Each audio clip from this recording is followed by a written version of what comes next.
Когда компания LEGO переиздает свои старые наборы в новом обличии, это всегда хорошо, особенно если набор действительно удался.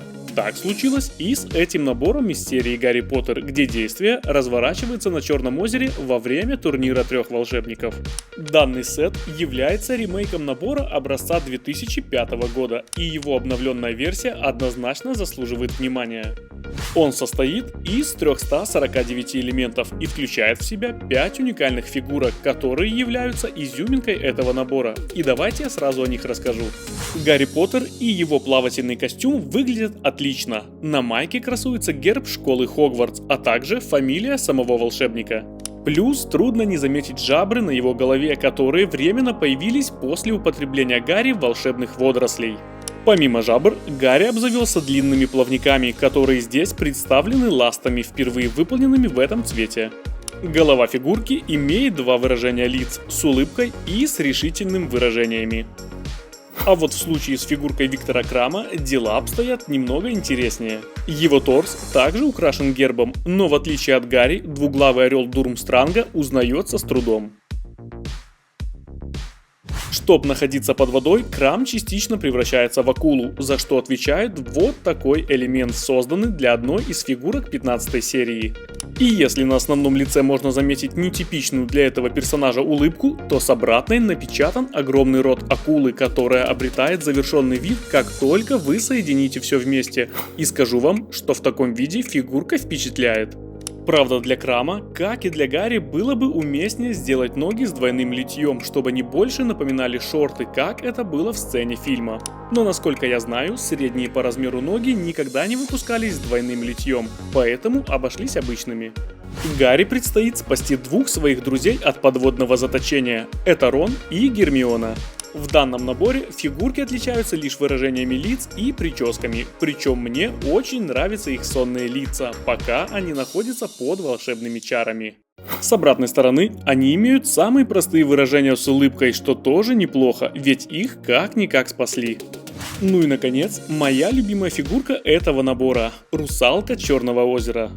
Она выглядит просто потрясно, унаследовав свой хвост и волосы от фигурки русалки из серии видео, которые были выпущены в уникальных для этих элементов цветах. Мне нравится текстура ее прически, как будто бы русалка действительно находится под водой. А вот что мне не понравилось, так это полное отсутствие принтов на ее хвосте. Ее торс покрыт мелкими чешуйками, которые просто обязаны были продолжаться на ее хвосте. Но это, пожалуй, единственный минус этой фигурки. Оба выражения ее лиц являются достаточно страшными, особенно второе, где она демонстрирует свою прекрасную улыбку, а наряду с трезубцем, которым она снабжена, сразу становится ясно, что с ней лучше не шутить. Впрочем, так же как и вот с этим малышом. Это Гриндилоу, маленький подводный обитатель Черного озера. Он появился впервые в виде фигурки и, признаться, выглядит классно, правда немного странный выбор цвета, но смотрится отлично. Он и русалка следят за Роном и Гермионой, которые прикованы цепью к подводной части постройки, причем с обратной стороны фигурки крепятся на два небольших черных стержня, делая цепи натянутыми так, будто фигурки всплывают на поверхность. Это решение, на мой взгляд, просто гениальное. Даже для этой рыбы предусмотрели небольшое крепление, чтобы подчеркнуть подводный эффект.